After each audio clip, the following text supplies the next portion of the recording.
mic. Yeah. All I need is one mic.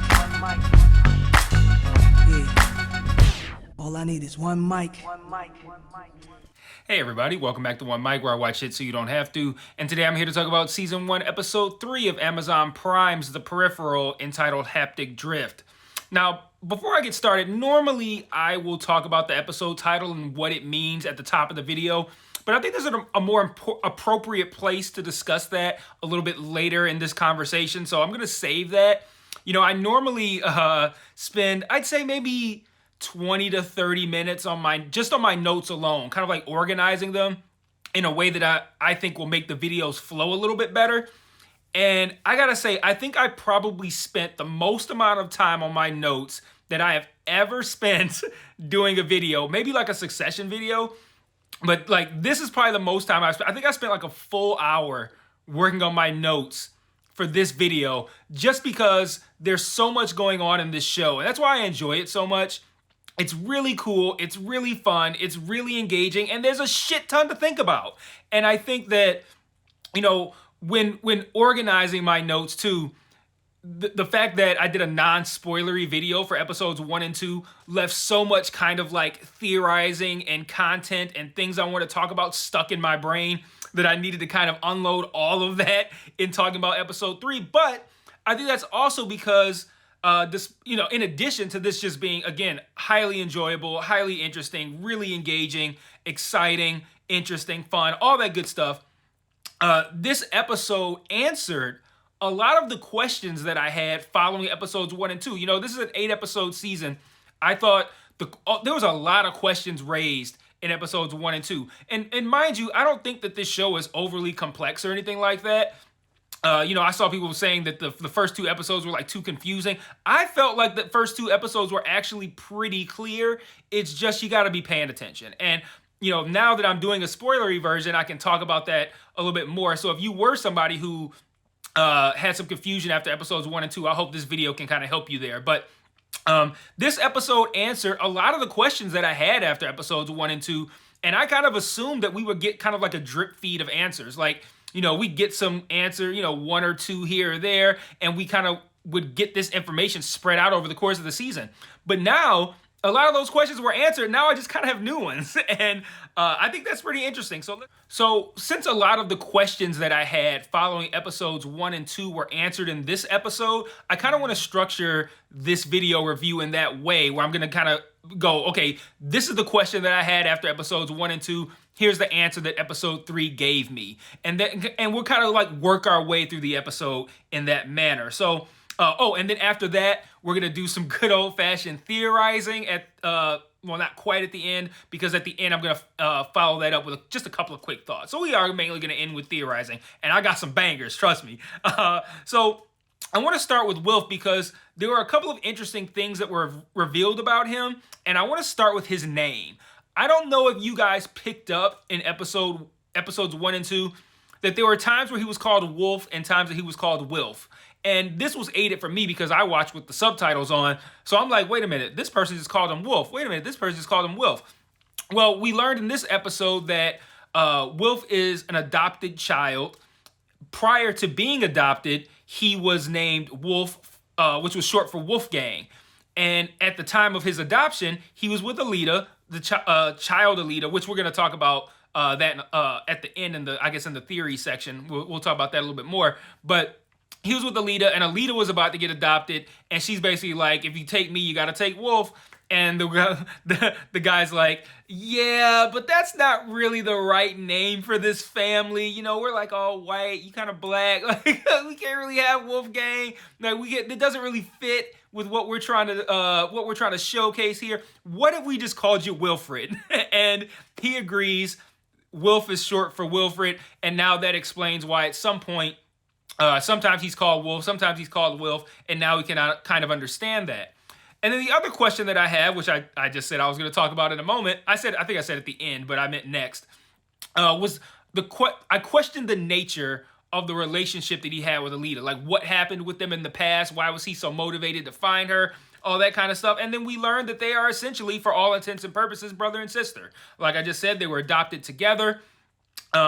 And we also learn that the very first scene of this series, the first scene in episode 1, where we see Wilf sitting on like a park bench and there's ships like firing like cannonballs or some shit at each other, and a little girl comes up and he talks to her and he refers to her as Aelita, and they have this conversation about some shoes, all this kind of shit. We learned that Aelita was in I'm assuming a peripheral, because after that conversation is over, the kid version of Aelita kind of like shuts down the same way we've seen Flynn shut down when she leaves her peripheral. We can now assume in that opening scene that Aelita had inhabited a peripheral of a younger version of herself. Now, why, how, all that kind of stuff we're going to need to look into later. But I think it kind of begs the question, if somebody from, 2032 or something like that, 2035, if somebody from 2032, 2035 can go into a peripheral in 2090, couldn't that same dynamic take place moving forward as well? Like somebody from 2090 can go into a peripheral and say 3000 or actually let's make it a little bit more feasible. Let's just say 2090 to 2100. So let's say 10 years. Would that be something that Aelita could do? Was that scene from the future, that first scene that we saw? I think it probably was, but there's a lot to be revealed in that scene. And as this season progresses, I'm going to want to go back and listen to that conversation and see if that conversation makes any more sense. It might right now. I just haven't had the opportunity to go back and watch that scene again. But Wilf, in this episode, he visits his adoptive mother. And even newer questions have been raised about their situation, because we learned that, firstly, we learned that Aelita was there about a month ago, and that she gave this clue to where she was. She likes riddles. The clue is that she was where snow last fell in London. We also learned that the mother has a robotic servant that's modeled after Aelita. Wilf even confuses this robot for Aelita when he first arrives, and he asks why the mother would have a robot that's modeled after Aelita. And she says that she always found Aelita more comforting than Wilf. And Wilf goes, let me get the quote right. He replies by saying that, asking if Aelita was more comforting because she doesn't have any unattractive quirks of personality. What does that mean? Like, what does the adoptive mother have against Wilf? Like, these are questions for future episodes. I'm raising them kind of rhetorically. I wondered if that was like a weird kind of like allusion to like maybe he's gay or something, and she doesn't approve of that. But then he has this scene later with Flynn that I'm going to talk about, which kind of suggests that he's not gay. So I don't know what the unattractive quirks of personality means, but we'll find out, I'm sure. Another thing I found interesting regarding the search for Aelita is just how starting from scratch this shit is. They have nothing to go on. Like, they've got Flynn now, but even with Flynn, they're like, okay, we have the person that Aelita was last with, but now what do we do? They're like, let's just drive around. Let's drive around in circles and see if she sees anything that just triggers a memory. I'm like, man, you guys got nothing. Like, I have never been in a situation where I'm just like, let me just drive around and just see what happens. And then after driving around and seeing what happens doesn't work, because why would it? It could have worked. They decided to get out and pointlessly walk around. But in a cool scene, a scene that I thought was cool anyway, we see that Wilf has the ability to kind of link up with Flynn's peripheral in a way that's similar to how Burton uses his haptics with his military pals. And after this robot cop chases down Flynn and Wilf arrives, the scene starts to play out as if Wilf is about to make up a really creative and smart lie that's going to get them out of this situation. And he talks about Flynn's peripheral not being a rental, but being one that he owns. And he owns it because it's modeled after an ex that he was in love with, and now he's falling in love with this one. And I'm like, wait a minute, how? As soon as he goes, it's a rental, it's not a rental, it's I own it, and it's modeled after an ex. I'm like, wait a minute, this don't even sound like a lie no more. And you see Flynn kind of looking like, what is happening here? And he's, like I said, he says he's starting to fall in love with it again, and they kiss. And then Flynn says, he touches his chin, which is what he told her he was going to do. She asked the robot cop, could she go home? and Ash pulls her out of a peripheral and sends her back to 2030 or whatever it is. And I love it when she gets back, she takes the headset off and she struggles to stand up like she always does. But I couldn't help but wonder that moment, like, is this struggle to stand up a side effect from the headset, or is she like just that turned on and horny from Wilf's kiss? But who knows? We'll find out. I'm pretty sure they're gonna end up with a thing, but I'll have more on that in the theory section. So Wilf later tells Flynn about the last place Snow fell in London, and Flynn is essentially able to piece together that the last place that Snow fell, Snow is not referencing snow as we're accustomed to falling from the sky during the wintertime. It's actually a noun. Well, that's a noun too, but it's a noun is a person. Snow is referring to a person. And in what is the most shocking moment of this entire episode, we learned that the person is a doctor named, wait for it, Jon Snow, that Aelita admired. And did I expect a Game of Thrones reference in an Amazon property? I surely did not. But I was like the Leo meme, pointing at the screen like, Jon Snow! But so they go to the address that this Jon Snow guy died at, and it's the same location from episode 1 where when Burton's Peripheral that was inhabited by Flynn pulled up in the car and said, I've arrived, and the bricks opened up and all that kind of stuff. We found out it's that same place. There's an interesting moment in there where Flynn recognizes a clock from her home, and the clock in her home has been stuck on 2:15 ever since her dad died. And when Wilf moves that clock to read 2:15, a secret door opens. I'm like, what the fuck kind of show is this? Like, this is crazy. But this is just, I think, further evidence that Flynn is far more important to the people of future London than it seems right now at this moment with the very little bit of information that we have. Like, why would a clock in future London be modeled after a clock in her home in 2030 when presumably they would have no reason to even think that would matter? So that's a very interesting clue or riddle that lets us know that 2030, and I hope that's the year, give or take, but 2030 Flynn is way more pivotal if clues are being modeled after her life in 2090. So the secret door leads into the room where the eye swap happened, and I think that was episode 2, where the eye was taken out of Burton and it was replaced with that lady, I think, what was her name, Mariel. That room is where they go into, where they enter the secret door, and this room has like a 3D printed model of Flynn's entire property, complete with like a little tiny like not Lego, like the little army guys in Toy Story, which are based off real toys, but like a little army guy kind of version of Burton. And it seems to be kind of modeled not just after her property, but maybe specifically after that night that was the opening of episode 2, that the attack on their house. It seems to even possibly be modeled after that.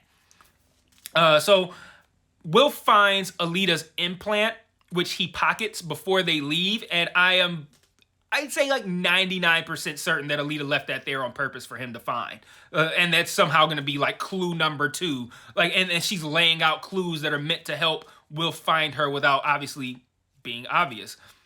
After they leave that room, Daniel arrives with a robot. Now, Daniel is the henchman of Charisse. Charisse is the black lady, the bald black lady. She's in charge of the research institute, and Daniel's kind of like her henchman. He arrives with this robot. They scrap it out. We see that Charisse can see what's going on through that robot. And once Wilf and Flynn get the upper hand, before Daniel can reveal to Flynn why any of this is happening, Charisse kills Daniel via the robot, and that information isn't revealed. But again, more on that in the theory section. So now I want to talk about Burton. I think it's interesting how this experience, all of this, the headset, ever since they got the headset, this seems to have like awakened something in Burton. You know, the beginning of episode 1, he came off kind of like a lazy bum, like kind of a fuck up, which I talked about in my video for episodes 1 and 2.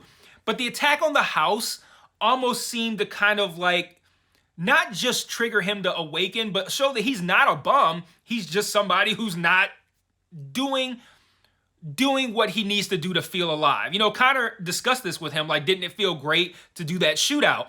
And I think when you have these military guys, this is a dynamic in real life. You see it with military guys who come home that like the regular world and regular life just almost feels foreign to them. It's the same with prison. Guys got out of prison and they're like, regular life is real fucking weird and strange to me right now. And it seemed like non-military life was repressing for Burton.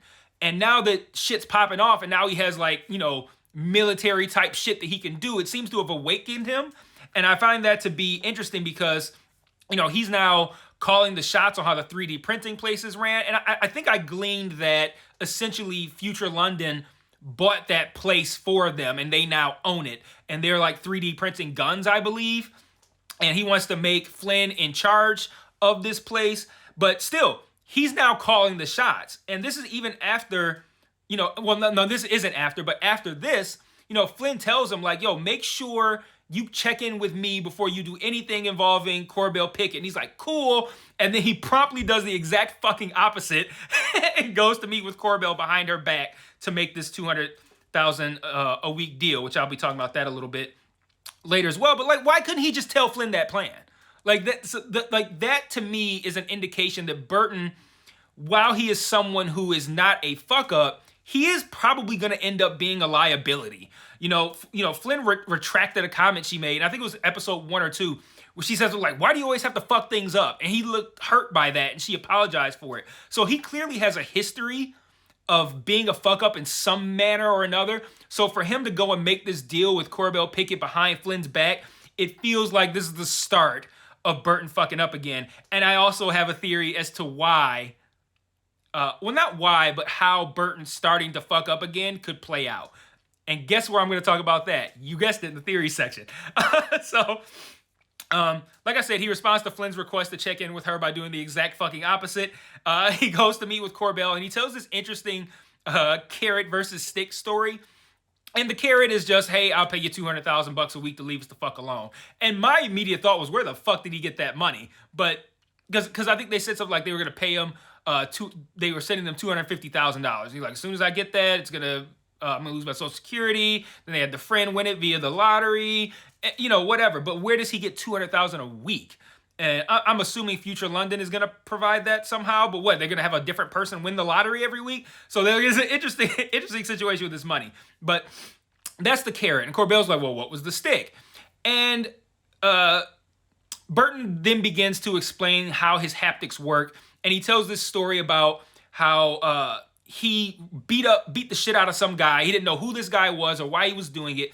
And he beat the shit out of that guy because the haptic connection is so powerful that you can feel things that you don't even know. Like subconsciously, you can feel things that pertain to someone else with your haptic. Someone that you, in Burton's case, would be one of his military pals. And apparently this guy that he beat the shit out of did something to one of his military pals. And that triggered that emotion in Burton, but he didn't know why. And he said, I think he even said he kind of like blacked out when he beat this guy. So that he gives this idea to Corbell of what it's like to be linked via haptics with these other military pals. And the punchline of this story is essentially like, if something happens to me, you're going to have to deal with all of my military pals having that exact same feeling that I had when I beat the shit out of this guy and I had no idea why. Now you're going to have to deal with them feeling Corbell Pickett killed our guy. And they're going to feel that anger and that hatred, and they're all going to come for him. And these motherfuckers got, they got skills like Liam Neeson and Taken. But this causes Corbell to essentially agree to the $200,000 a week plan. And that cop, Tommy, sees them shake on it. And we already know Tommy's going to be a nosy fucking problem. Like, I'm not in the mood for Tommy. He's going to be irritating.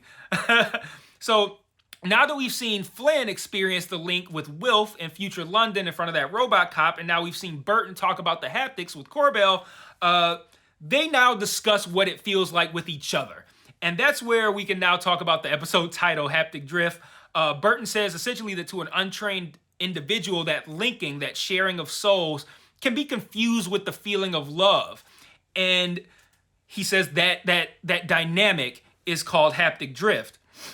Now, where did we last see someone talking about love while being linked?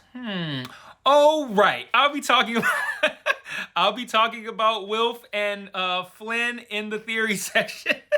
I'm setting up a lot of fucking drama for this theory section. Like I'm really building this up. So I hope you guys aren't disappointed by the theory section. I think you won't be, but I'm really building this shit up inadvertently, but I am.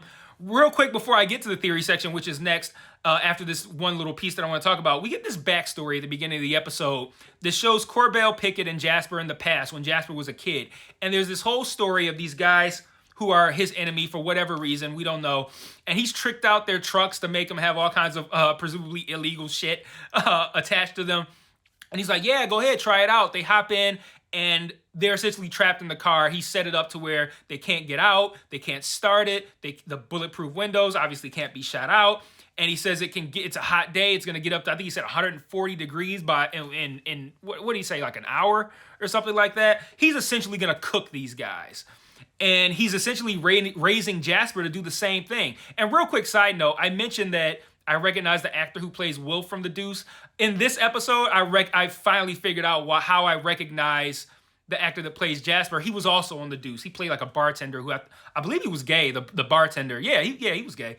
But he played this bartender on The Deuce. Anyway, the flashback serves to, I think, provide us a little bit of context to the relationship that Corbell and Jasper have. So that way, when Jasper gives Corbell the first $200,000 payment, and Corbell essentially punks him into going to find out how Burton has this large amount of money, we can understand why Jasper would just go along with that, because we've seen the whole backstory with him cooking people to fuck with him. So, real quick little thing, but it helps us to understand that this isn't a mere uncle and nephew relationship. This is very much a domineering kind of relationship between Corbell and Jasper. So, now, the theory section. Now, I haven't built up to this first one, but I don't know about you. Do any of you guys have a feeling about Billy Ann? And the reason I say this, all the shit popped off in the first 2 episodes after Flynn told Billy Ann about when she went into there. She was like, I feel like it's like actually real. Like it's not a game, and I'm inhabiting something. I'm going to a real place in a real time, and the whole thing with the skin on the hand coming off. After she told Billy Ann that's when everything popped off. And then we see her in this episode telling Billy Ann even more information. And Burton has to remind her, like telling Billy Ann stuff is the same as you basically telling Jasper. And who is Jasper? He's Corbell Pickett's nephew. And that's, I feel, almost kind of like a red herring, kind of. Like we're meant to look at it as like, that's information to get to Corbell. But I'm wondering if Billy Ann is almost kind of like a plant. Not a plant like that you water, but like a mole. Like, is she on some like Terminator shit? Like, is she a peripheral that was sent back? Like, because I mean, like, why can't you go backwards too? Like, can you have a peripheral in 2030 and you can take your 2090 self and put it in a 2030 peripheral? I feel like Billy Ann is a 2030 peripheral that Charisse might be using like for information. Like she's or Billy Ann is not a peripheral, but she's still providing information in some way or another. I don't know, I just have a really bad feeling about Billy Ann, and I feel like we can't trust her, and Flynn is telling her way too much information.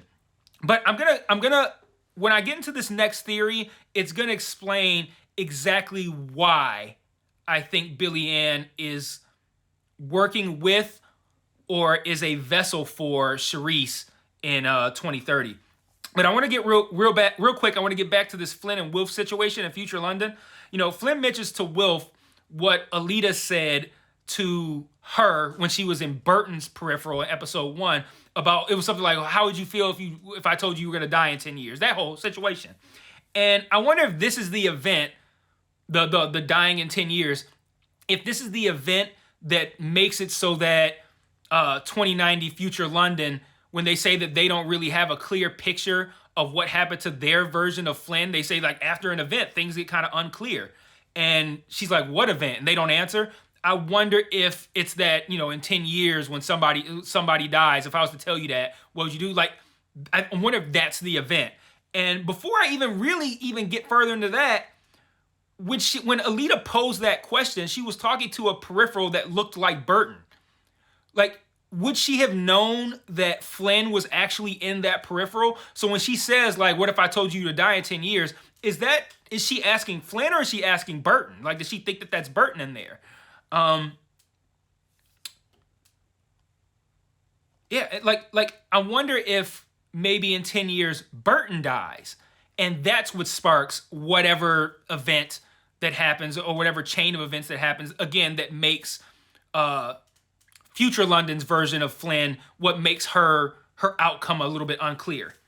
So at the end of the episode, after Flynn and Wilf defeat Daniel and the robot that Charisse was watching through, we hear Daniel's, well, not after, but during, right before Daniel's killed, we hear Daniel say that Flynn took something. We've been led to believe that the reason they want Flynn is because she saw something she shouldn't have seen, and that's why they want to kill her. But maybe that's not why they want her dead. But what did she take? We didn't see her take anything. But what if what she took wasn't a literal item? What if what she took was metaphorical? Might she have taken Wilf or taken Wilf's heart? Heart, like emotions, she stole his heart. Like that phrase, that turn of phrase, you stole my heart. What if she stole his heart? And why would that matter? Do you think maybe Charisse could be his biological mother? Could Flynn be tied to why Wilf and Aelita even ended up being adopted in the first place? Could Wilf falling in love with her, or at least thinking he was in love with her because of the link, be what caused Charisse to feel like he was taken from her? Is the reason that she wants Flynn dead to prevent whatever happens with Wilf that she interprets as losing him? That's a lot to read into a simple Flynn took something.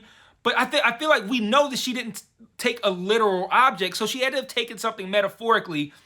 And when I mentioned Billy Ann, what if, again, I said, what if the reason that Charisse wants Flynn dead is to prevent whatever it is that she perceives as having caused her to lose Wilf? What if that's also what's happening with Billy Ann? Like if she can watch Wilf and Flynn fight through that via that robot that was there with Daniel, who's to say she can't also do the same thing, like I said, through, like a Billy Ann peripheral in 2030? Who's to say she can't be doing that? And now Flynn's giving her all this information, and that can help her, again, catch Flynn.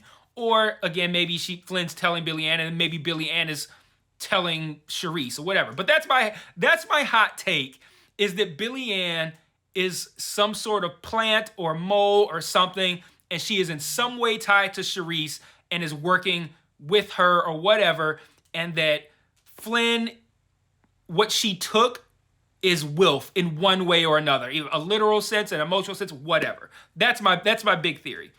So real quick, I'm going to close on some thoughts. I thought the arm and leg jokes between Burton and Connor got real bad real fast. Like the first one was funny, and then there's when Burton ran off 3 in a row, I'm like, all right, that's enough, bro.